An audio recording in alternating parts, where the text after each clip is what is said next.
Hi there, welcome to another episode of OpenIntro Podcast with myself, Blake OBE. I hope you're well. I hope things are going well in your business, in your life, and all whom you affect. Today, we've got an amazing guest. Andrew is one of these guys where to be driven and to be purposeful is underestimated. And I think what this gentleman brings to the table is so much drive and versatility and so much more. So without further ado, I'd like to introduce Andrew. How you doing, Andrew? Hi, Joe. Thanks for having me. I'm doing amazing today. So the floor is yours, my friend. Tell me a bit about you. I'll do my best. Sure. Andrew, I'm a father of two, 38 years old. I'm a French-Canadian by heart, so you can probably hear it from my accent. And I'm at my third enterprise right now. So not a serial entrepreneur so far, but I had the opportunity to build a bootstrap company. After this, another one that I sold. And more recently, I'm at the head of Stay22 as CEO. And we decided to use a venture back this time. Fantastic. Well, we're going to get into Stay22 because I know it's a really interesting business. And, you know, I think there's so much impact you're going to create with that business.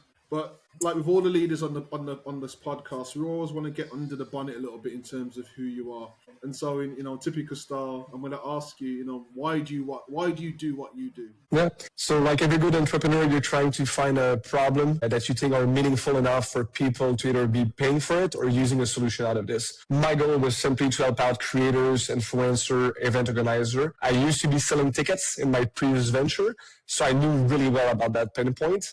And when I had the opportunity to actually move into that space, I knew the customer, I knew their pain point, and I knew exactly what to do to be able to achieve meaningful results in a short amount of time. So my goal is simply to change the world to be a better place. I know this is not humble, it's a bit bragging, but isn't that where we're here in the heart? I don't think it's bragging at all. I mean, in any leader, in any organization, if you're not passionate and driven about what you're trying to achieve, then there's no point even starting. You're trying to create a successful business, all you mean is create an expensive hobby, right? Yeah, couldn't agree more. But one thing you identified immediately is the essence, which is, the problem that you're solving, and yes. So many times of entrepreneurs, we can start with that problem and then we just get lost along the way. But why are you so passionate about the problem that you're solving? Is it just because of experience, or is it just something that you think there's a big opportunity, but why is this problem so important to you? Well, think about it. Travel is such a big component of everyone's life, right? People are traveling on average about twice a year for personal reason, on top of business. And I'm sure you're taking the flight and train quite often as well. I think we can agree by far this is not the best experience. Between airport delays, cancellation, having to check in, lost luggage, there's still so much more to do and achieve in that specific segment. I feel like Stay22 and myself could actually have a small impact on this. We'll be able to touch the life of millions of people. And this is how we decided to tackle the problem in first time. So tell us more about Stay22. How does it work? So Stay22 is an affiliation of technology. So what we do is we help creators create. Think about it. They're really good when it comes down to writing blogs, taking pictures and doing video montage. But when it comes down to running a business and monetizing their content, this is not their core. They don't care as much. They're not spending their time over there. It's running a business. It's a behind the scene that nobody's excited about. It's exactly what we decided to tackle as a problem. We told them to give us access to their platform of choice, website or YouTube, and from there we'll be able to monetize it better than they can do by themselves. And we can do this in a fraction of a minute instead of them having to spend hours, if it's not weeks, working on this. Doing A/B tests and testing out stuff. Because of the amount of data we have, we're just doing a better job at them than it. So I'm a creator. I have this passion for content, but I don't have the time or the interest to monetize it in the most effective way. Okay. Exactly. So you can write about your recent vacation, maybe to Cabo, so you went in Ireland for hiking, whatever it is. You might be doing the content as usual, and Stay22 will find out the monetization opportunity. So maybe on some pictures or keywords or sentence, and we're feeling maybe there's something here that your user might be interested about. So maybe a restaurant, a tourism activities, a hotel that you've been mentioning over there. We're going to make sure that your user can actually click on it and support you as you go. So in this time of creators and influencers, it seems like your business is hitting the market at the right time. But what are some of the early challenges that you've had to overcome so far? And what challenges do you see ahead for you to solve? We've got a meaningful amount of challenge over the past years. So we've been at it for 9 years now, I believe, and we got into 3 life or death situations so far, if it's not more. The first one was back in 2019. Back then, we were exactly at the synergy between events and travel, and we can all remember that COVID hit. We were doing almost $200,000 a month at that point, and we lost 90% of our revenue. So we had to move a team of 24 people to almost 8 people. I had to let go amazing people in product, marketing, sales operation, and so on. The second time it happened exactly a year after that. So we bounced back, we got into the creator world, we pivoted away into a new segment, and then we lost our main provider, which was Airbnb back then. So 80% of revenues got hit this time. Both me and my co-founder were wondering, like, is this a sign of life that maybe we should move on to something else, right? We were burning probably $225,000 a month at that moment, and with less than $1 million in the bank, we didn't have much runway. We took the decision to keep at it. I still don't believe it was the right call. It was probably mistakes, but we've been at it for almost 2 years in pandemic. We were not sure what to do at that point, and we decided to keep working on the companies and the product. And a few months later after this, we got the Google co-update in March of 2024, where our partners lost about 40% of their traffic because Google sent their traffic somewhere else. So like over and over again, we're just getting those challenges. As for the future, Joel, nobody's going to go behind the point that AI is about to change the world in any way, but mostly travel. More people are using GPTs, Gemini, and so on to plan their trip. So where will meta search, where will affiliation companies like ourselves fit in that funnel is still unknown. There's a lot of opportunity going to be arise, but there's also a lot of risk. And our goal is to make sure we can turn those risks into opportunities as we're moving forward. Absolutely. Well, number one, well done on hitting those challenges and overcoming them. And I'll say well done for hitting them because, as you know, any great leader of any great organization has to embrace the learning from those challenges in order to become better, to become much more focused, much more energized with that learning as well. And to do that repeatedly, is a great thing to say about you, co-founders, and the team. And the team. But you are, and team is key. Obviously without people, you've just got, as I say, a very expensive hobby that's going nowhere. Whereas, it strikes me that the biggest challenge to come, and as you say, the influence of AI in any sector, but in particular yours, is going to be challenging. But they always say that within chaos there is also opportunity. Yes. How has your past experience prepared you for adapting to opportunities that might arise? Yeah. So from all the way back in college when I was running a student union, I think we had like 14,000 members. We had to deal with strike. We had to deal with labor shortage. We had to deal with the fact that nobody was paid running those things. So you had to find like the pain point and the key point where people were working. After this, launching my first company called StudentSphere, which was a ticketing platform, we had to go through the same thing, right? Like the same challenge about go-to-market strategy. We ended up with losing one of our main customers that represent like a meaningful amount of revenues back then. So over the years, I've been adept to what Winston Churchill was known for, which is transforming those crises into opportunities. The problem is like how to get there. So you have to surround yourself with the smartest people you can know. You have to think about it. You have to take the time. You have to run some iteration and just keep driving and driving and driving it. I remember back when the COVID hit, we came up with a brainstorming session. We had 8 ideas. After this, we decided to work on 3 of those and bring them to life. Mostly one of them is going to end up working. The first one was a total failure. We had to shut it down in a couple of days. The second one got some legs. So it was working kind of well with cross-selling, but I made some mistakes along the path that was making unsustainable. So I had to move on to something else. And that pivot into the creator is exactly where Stay22 has been able to get thriving so much more better than we were just back in the event sector back then. It opened up a new segment, new opportunity for us. But when we were reaching out to creators, nobody cared about their product, which was mostly a map-based solution for hotel. So they turned us around.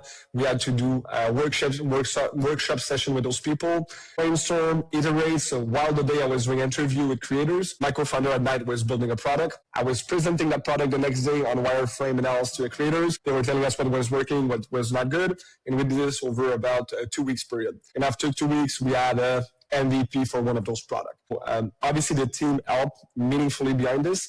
But I think mostly what matters is a drive of the co-founders still believing in the future, even though everyone believed that there's nothing else to do, that the COVID is going to take over, there's no money left in the bank. It's about being passionate about solving a real problem. And that's how we managed to get Stay22 to where it is today. Why do you think so many entrepreneurs are, no, it's a bit of a generalization. Many entrepreneurs get fearful of iteration, especially when they feel as if what they're doing works. And when adaptation needs to happen, it's almost like, we've got to keep working on what we're doing, going to make it work.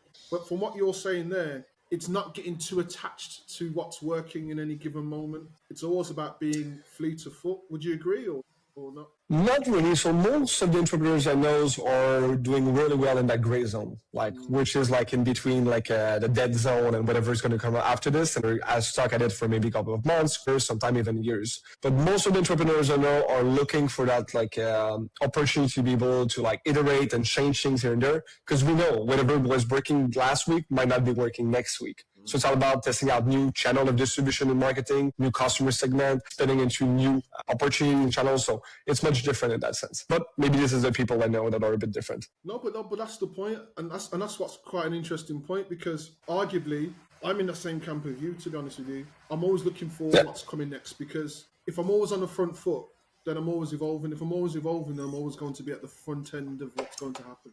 But I believe all the co-founders are to that point, right? CEO, let's say, to a success. If you're not talking about innovation, if you're not talking about the future, having a long-term vision for where the world is supposed to be, and like how you can help to make it through this, are you even an entrepreneur or founder at this point? Because like the goal is not to make great processes behind and have an amazing management team behind. You want to be build something that doesn't exist today. And for that reason, you need to have the grit and the innovation to get to that point. So that's my 2 cents. No, but that's the thing. That's what I'm trying to highlight. It's the fact that what's the definition of a great entrepreneur? What's the definition of a great founder? I think it is about the ability to not be attached to any idea, but always be willing to be challenged without losing sight of the problem that you're trying to solve.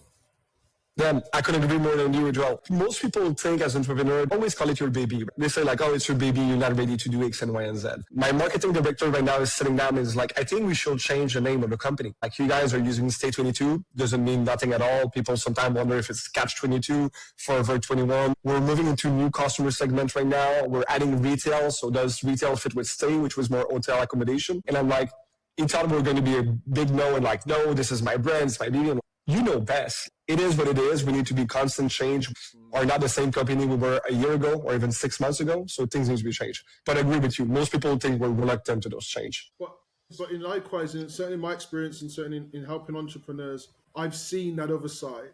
And in fact, arguably, not even admittedly, when I first started my first business, 20 odd years ago, that was my thing. It was like, this is my baby. This is what's going to work. It's going to become my toddler, then my teenager, then my adult. It's going to outlive me. I'm going to die. It's still going to keep going. Legacy. Life doesn't work like that. And I think, I'm really glad that you're very clear on that sense of needing to constantly evolve, because I think in this world more than ever before, if we look at the volatility in the global economy, no matter what sector you're in, you have to evolve. One of my mentors once said to me, even if you're staying still, you're going backwards, because the world is just constantly moving ahead. And right on. And so that iteration is important. But why is it that some entrepreneurs feel that they can't necessarily adapt that mindset fast enough? Because I've seen in my experiences where some entrepreneurs, where they genuinely want to evolve and they genuinely want to, be at that front foot and be at the big, at the front of that wave and keeping it moving. But that connection between the fixed mindset and the growth mindset, there's this big chasm. Have you found entrepreneurs that have been in that space, or arguably, have there been entrepreneurs that you've seen that are thinking too far ahead and not being realistic about how they're going to get there?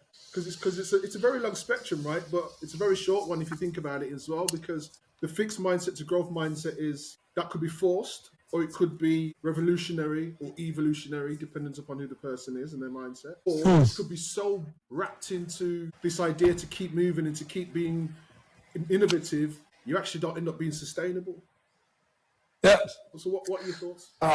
It's a hard one. It might go back to the experience of the entrepreneur or the age. I obviously am not the same kid that I was when I was in my 20s. Now that I'm getting closer to my 40s, I got multiple venture behind. So I know that for a fact, Stay22 is a way to achieve my goal. It's not like my life anymore. So that might be a bit different. It might be relevant as well to a product versus service companies. So most of my friends running service enterprise are growing 10, 25, 30% maybe year over year. And it's like, this is pretty much the most thing they can do. Other companies were still trying to achieve 100% of growth and plus year over year. And this is by far not comfortable. It's a lot of pressure on a lot of people within the organization. And it's not for everyone. So in terms of mindset, maybe I'm just thinking about the fact that like some entrepreneurs love living in that like chaos and wartime CEOs, like where everything is out on the roof and we need to grow at all costs, like we have a fire burning, versus others that are living like growing that 10% year over year. They're happy about the outcome. It's good enough for them, and they're enjoying going on golf in the summer and spending time with their families and vacation, you name it. Maybe it's an experience about like, are you within your business? Are you working on the business? I don't know if there's a right answer for this, but like it's a really good question. And it doesn't have to be a right answer. That's the beauty about this kind of conversation for me, because different entrepreneurs will be in different pockets or different segments at different times of their journey too. As you highlighted, you're not the same person that you were in your 20s, probably not in the same 30s, probably not even the same entrepreneur you were last year, because you're driven to the point where if you're not always one step ahead, you've got enough experience to understand what the impact of that would be. Whereas if you're 20s and you're living on ramen noodles and you got no kids, no mortgage, and you're happy to live in a tent in your office, then you're sweet. You can get on with it because you don't have that sense of responsibility, I guess. Yeah, and the tasks are not the same. Your role is not the same as well. And the bigger organization has to adapt your role on the side. So there's so many things that kind of evolve around those two. So yeah, it's just an interesting thing. And I guess I asked the question because, I really want our viewers to really think about where they are on their journey and the spectrum, because that mindset, you have to also separate the ego from the reality as well, because the ego can drive how you think you should be at any given time in that business journey. And that could be detrimental. You could miss the right opportunity, or the thing that is going well might be going well in the wrong direction, So what in your experience has kept you on track regardless of where the journey's taking you? Has it been that sense of purpose, that problem, or is there anything else that's just kept you focused? I think regarding ego on the last point, my team has been the best one to keep me in check. Because as you get more successful in bracket, people are thinking you know everything, you're the best, like you can figure out those things by yourself. And obviously it's not the case. Like no one can figure those things by themselves. And obviously you can get with a big head thinking like, I got this shit, you got to trust me, like my leadership is great, like I believe I'm going to be able to walk on waters and so on. But having a great team that people have been with you for multiple years and they are afraid to challenge you.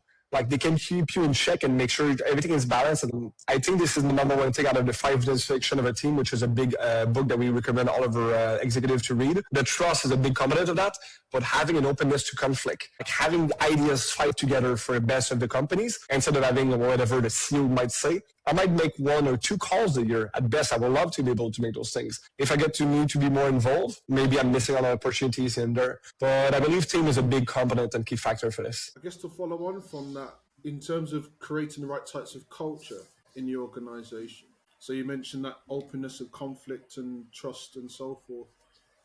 What would you say are kind of the non-negotiables to creating a really effective team culture? So it's going to be easy, but I go always back to our value. So we have 3 values that are core of the company. So number 1 is care, curiosity, and drift, which stands for do whatever it fucking takes. So like think about going outside of the box, the grit, caring more about the outcome than the output. So like kind of the mindset. Those things are the core of every single interview. Until this day, I did all of the interview for the first employees that we got through this. And even now we're 80 plus people. I still do the interview for every single one of them. And I want to make sure they do fit those things. An example of that is curiosity. Some people are coming into the last interview and they think they're the shit. They're like, I know everything. I'm the best. I'll be able to teach them. I'll show them everything I know and so on. I'm looking for people that don't have that type of ego, that are ready to learn, that are ready to ask questions. Because if you're on top of the world, you will probably not be ready to ask questions. You will be working hours, days, weeks on stuff that might be already built somewhere else because you're not open enough to be able to ask those questions to other of your colleagues. So that's one key component about we're looking for those people. So like no egos, ready to ask questions, openness, and like obviously the other 2 value cares and drift matters as much, but like all of those things combined makes Stay22 as a whole. It strikes me that curiosity one in particular aligns with that kind of sense of the unknown, and therefore within that is the innovation that enables you to create the ideas and to build that roadmap literally on the fly in that sense moving forward. Yeah. It's exactly what I tell every employee on the onboarding session when we begin, and like all of us, myself included, has an expiration date on our forehead. It might be 5 years from now or 15 years from now, but we all have an extension date. My goal as a leader is to push that date as far as possible. And we do so with workshop, conference, training, webinars, you name it. And I want to make sure I can help people keep learning and improving their skills as it goes. But not everyone will want that. Some of them already think they're already aware about everything. They don't need help for anyone else. They're already mastered their craft. Good for you, and you should be doing amazing at it somewhere else, but not as it. Yeah, I respect that. And I think that kind of fixed view on that is important. That keeps you unique, that keeps you driven and focused on towards that goal. I really respect that. On the flip side, how do you keep the balance with you in terms of your life outside of the environment of work? You know, or is there any such thing as balance? Is it just life? I was reading a book about this, and there's no such thing as a perfect balance on the timeline. So it's impossible to have between your personal life, family life, and professional life always like to be evolving around. So now it's no matter of like maybe days or weeks or months or quarter, whatever it is, but sometimes you'll have to be more on one side, and maybe after this you'll be able to recoup on the other. But keeping a 33% for each, forget about it. It's impossible by itself. So it's a matter of like making sure that people in your surrounding knows exactly what drives you, what are your passion, what gives you energy, so you can actually be at your best in position out of this. And I think for most of us, maybe summer is more a good time to be with the families and the kids. So you might be more eager toward that versus the rest of the year, you might be mostly working toward your professional life with some mix and friends and families in between. Yeah, I hear that.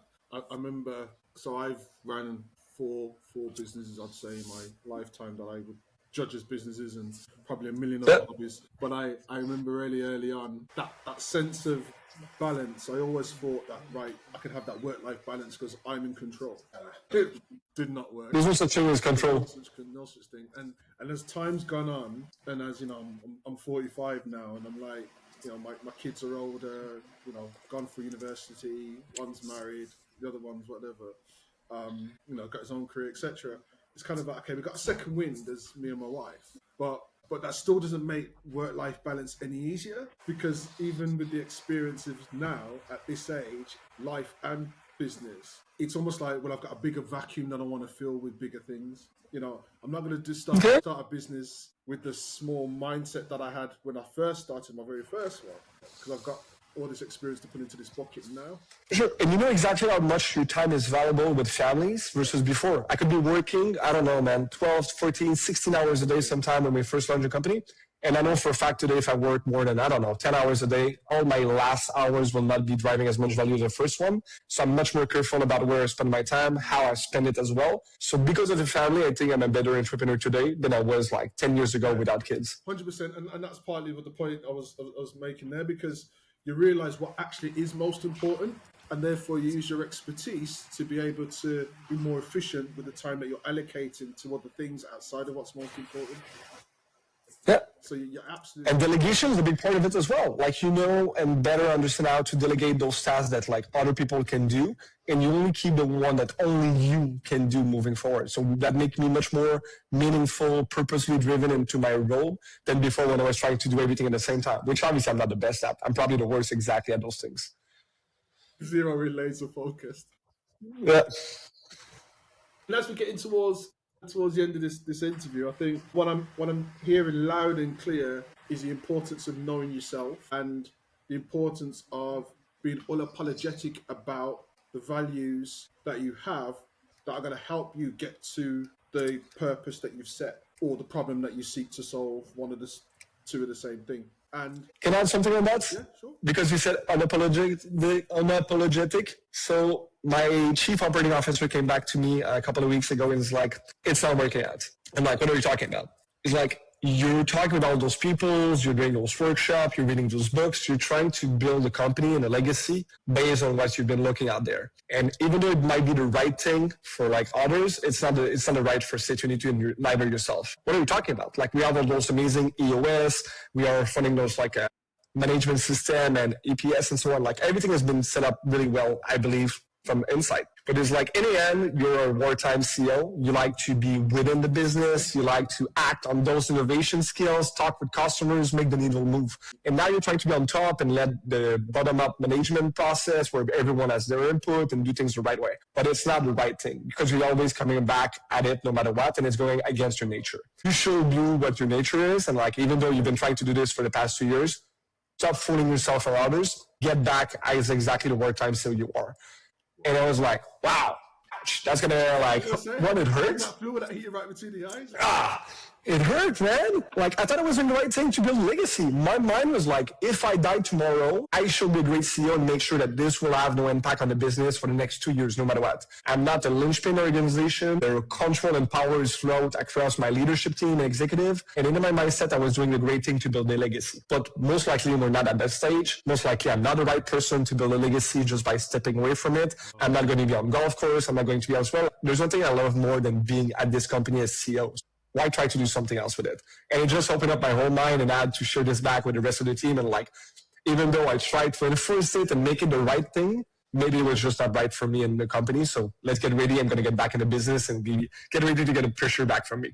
And I think it was a big moment and lightning for me. That's such a humbling revelation, I can imagine, for you when that was said. But also the enlightening of that's going to be key to your success as an organization. Hopefully. No, I think it will, because it's not because it's just about the business. It's about the people in the business feeling confident, feeling that they're inclusive enough, and feeling that they can be that direct with you as the CEO to have that conversation, right? You need those strong pillars of people and everything else to enable you to go out there and do what you need to do. Yeah, I believe so as well. And that's why the trust and the conflict and communication channels are open, because we're always eager to challenge each other out on those things. Let's open this back up and open the conversation. Maybe I agree with you. No, I respect that. You've got me thinking now. I need to have a conversation with my guys now, because just to make sure, check myself. Don't go against your nature. I know. Yeah, I hear you. I actually hear you. So culture, it's one of my 6 roles as CEO of the enterprise. It's something that maybe I was not caring enough back in the days when we had like a couple of first employees after this fundraising. And when you're burning cash, culture is not top of mind, right? Once you become profitable, you can start to talk about those things, or you reach product market fit or fundraise, whatever else. But I probably not put enough time on this, and it bite me down the ass in the future. We had some toxic people that we kept on the team because we wanted to make our number. And maybe they were great engineers, not great engineers. They were great salespeople, like in terms of like getting the numbers, but they were putting a mess inside of the company. It was chaotic around them. So chaos brings some opportunities as well. But putting the culture at the forefront of when you're doing hiring, when we're doing onboarding, when we're making like those interviews, I think is like vital for the long term of the company. Now that we're approaching to be 100 people by the end of the year, I never care so much about making sure the onboarding is perfect. They understand the value, and when they get out of that room, they understand that they are now ambassador of the brand within the companies and outside the company when they move aside. So I think culture is a big component that people should think more about from the ground up. And other than that, one thing that you mentioned more on the practical side is like caring about the problem. If you fall in love with a solution, it's going to be a big issue. You should care about the customer problem all the time. That's why iteration and fast learning is so important. Culture and problem. Yeah. Being clear on those two. Fantastic. And I guess just finally then, Andrew, I guess why should people contact you in OpenIntro? What will they get from booking and spending time with you? Yeah. So if they want to talk about getting to product market fit, they want to talk about building MVPs, running customer interviews. So the 0 to 1 is exactly what I love, and also the last market. So now the company will be able to achieve about $65 million in revenue this year. We're being profitable. So putting in place processes between EOS with OKRs, running out the Gazelle. There's so many process out there that you can keep running a company and moving out. But I just said organization culture is also something that I deeply love and care about. Fantastic. Well, Andrew, I want to just thank you for your time. I know you're incredibly busy, so just giving time today to do this, I'm really, really appreciative of that. And as I say, there's so much insight that you shared, but what really jumped out at me is that sense of culture and the importance of that, for sure.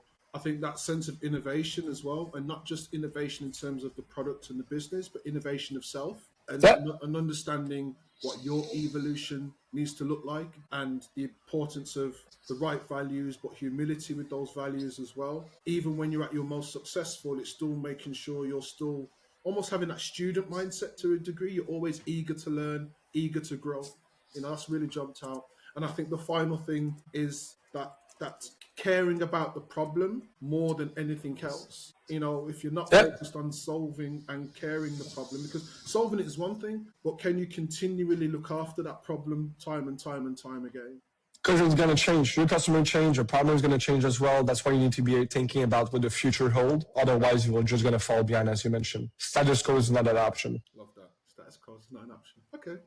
I see that on the board somewhere. Thanks, Joel. It was a pleasure. Thank you very much for your time, sir, and take care, and we'll speak to you soon. Cheers now.